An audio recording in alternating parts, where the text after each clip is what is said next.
Good evening, or it could be good evening depending on when the video gets uploaded. Welcome to another unboxing video. It's been a while since I've done a video, but hopefully this should be a treat for you. Fresh off the Kickstarter press is Dreadball Xtreme. Picked it up at the open day today as a Kickstarter. Unbox it, show you guys what's inside. First of all, the box lid. I mean, that's a beautiful piece of artwork on there. It really sums up Dreadball Xtreme. But I can't say much more than that, so I'm going to get through the video. First thing I come to is the bases, a set of blue and a set of yellow. Reason being, Dreadball Xtreme is all about the sponsors, so different sponsors can hire the same players just at a different cost essentially, depending on what circles they operate in.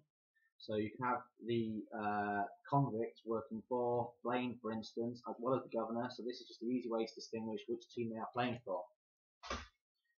Second thing is the beautiful mouse mat style mats that they are doing all of a sudden now. They are beautiful, they're brilliant, they fold up, they're a lot easier to transport.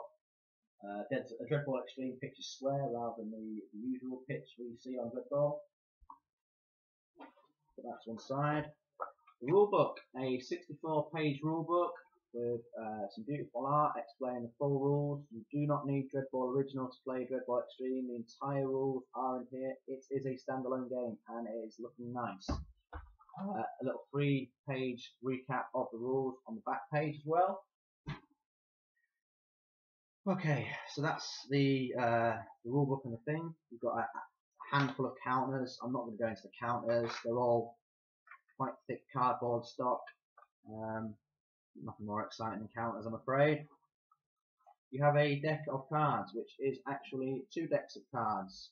You have the special moves deck, which for anyone that plays Dreadball Original is akin to the cards you get in there, which is the ones to enhance your players to get them extra moves, etc. You then have the sabotage cards. These are what makes the game different to Dreadball Original and brings on the excitement of Original effectively. You have 2 parts to a card, of which you'll only be able to use one, an action and a reaction, and these are the underhand things that go on during the game. You can have things like, for instance, this card, the tile that someone is standing on is rigged to the electricity mains. That's the kind of stuff that happens in Dreadball Original, Xtreme. Set of dice, 5 yellow dice, 5 blue dice for home and away teams, and 4 red dice for extra things that may go on. I'm not sure how that's going to work for plan checks, etc. You then have 2 bags of terrain, essentially, of which I've opened one. Firstly, in Dreadball Original, they have the high-tech advanced technology to give them proper holographic strike posts. Dreadball Xtreme, you have a physical strike post available from all Dreadball stores in the future. Here you can see it is a physical thing, hence it will block ways for passers, block things. It's a physical obstacle in the game. And there's 4 of these, of which there is 6 strike areas on the map, so only 4 of these are active at a time. Large obstacles, you have 2 kinds of large obstacles. These are easily identified as they are bigger than small obstacles. You've got the stanchion post there of simulate, I'm guessing, inside a warehouse with the support beams, etc. And just a large crate. It will click together better. I've just pushed it together for time being. And the more interesting obstacles of the 2 are the small obstacles.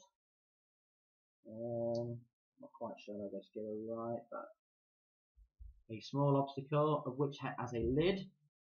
Inside the lid is little graphics, because the rigs are what the nefarious sponsors choose to rig. There is 6 different designs on the bases, and it will show essentially it's probably a very low-tech explosive device on the hidden inside these obstacles, which is actually encouraged during Dreadball Xtreme because the fans something to cheer for. Ranging from all 6, so 6 being the powerful, to 4. Then you sort of have effects that might just knock you down, effects that won't do anything at all. It's a dud bomb. So that's all the obstacles. Let's get on to the more exciting bit. And like I said, you get 2 bags of that. So plenty of obstacles, or certainly enough for the game. A bag which is for the teams. Let's go through and try and pick out the teams. In a separate bag you have the for the convicts you have a Grogan guard who can be. This is the only model I believe that you have to put something apart on or glue, but I've just clicked it together and it does stay, but you probably want to glue it. This guy, he's what looks like a strike glove, but he cannot handle the ball. He's just there as your muscle power. Also to note is, if you don't want to fancy the claw, you can just give him his hands essentially. He's the guard, and there is 2 of them in a bag. As I said, you get 2 bags of these, both the same design. Let's go for. So I'm just trying to pick out by team.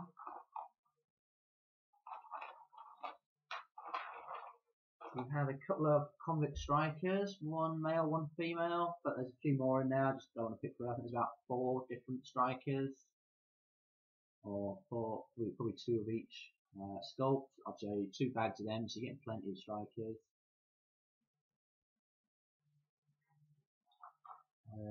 The jacks for the convicts. Let's see, I've just got the 1 so far. There is more in there. I just rather than delay the video. So a bit more armor than the striker. We've seen the guards, seen the strikers. You also have, because in Dreadball Xtreme, when you are hit to the floor and suffering injuries, you don't get removed from the pitch like you do in Dreadball Xtreme.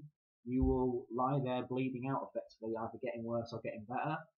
So you get a nice little prone mini there of the convict. He's clutching his collar, which for any of those familiar with Dreadball Xtreme, that is an explosive collar of which the sponsor of the warden, and I suppose Blaine can as well, if he chooses to hire them, can detonate that explosive collar, causing carnage to certainly the player, who will become red mist, and any players surrounding him. So that is the convicts team. You have the Asterian Kalishi Pirates, of which I'm not sure which are the strikers and which are the jacks, but there's a couple of the different sculpts. I think they're possibly, could be both strikers, not sure off the top of my head, but you know, they look quite elegant and certainly different to the Asterians. And these are all single part minis, guys. It's quite impressive, I'd say. Plenty more Asterians. Like I say, I'm not sure which are which without looking further into the rulebook. The Asterians don't get a dedicated guard for them, but I believe via free agents they would be obviously able to fill that gap. The sponsors in the box set, we have a Blaine, who is in charge of the Alien Scum team effectively. Quite a nice model. And the governor himself, prison governor. Really nice. Obviously, Dreadball Xtreme, it is all about sponsors, not about players. It's the sponsor that picks the team. It's a sponsor that effectively can influence the game. So there's plenty of models there for the players, and there's 20 models. There's 10 models aside for the 2 teams that come in the start set. You then have a nice bag of 9 free agents. I think could be because I've gone through Kickstarter, I've doubled up on the bags, or some other reason, I'm not sure. But let's have a look at the free agents.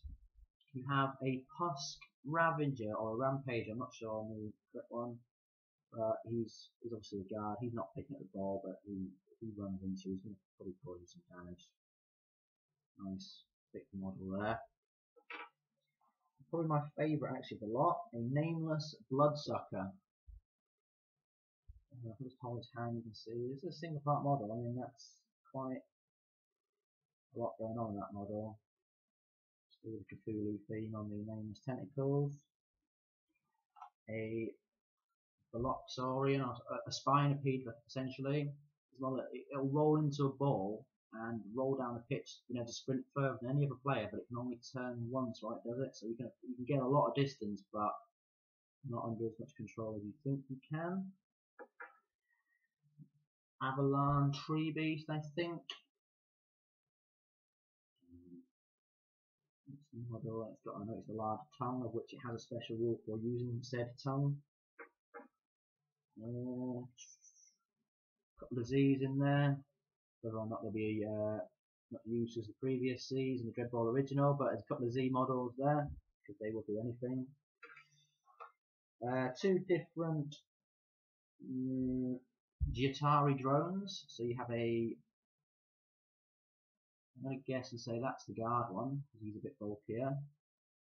And the striker Giatari drones, I'm guessing they're very good at what they're doing there. I remember from my playtest videos, the brawler drone was very tough. Oh, we didn't do the Asterian Prones, did we? So a couple of Asterian Prones. They're really nice models for something that's just essentially something that's been knocked down. It's quite impressive.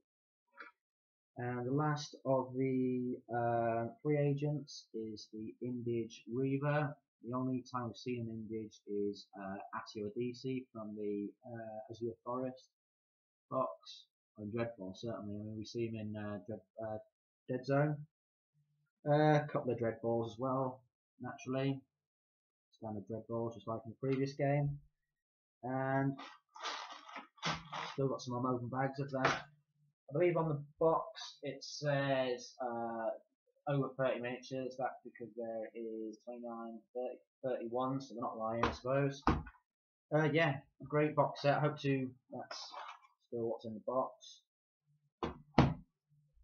Hopefully I should be able to get either some gameplay video or some paint video or just some other videos really showing this game, so I think it's going to be brilliant. But thanks for watching, guys. Hope you enjoyed it, and hope to join you again next time for another video. Thank you.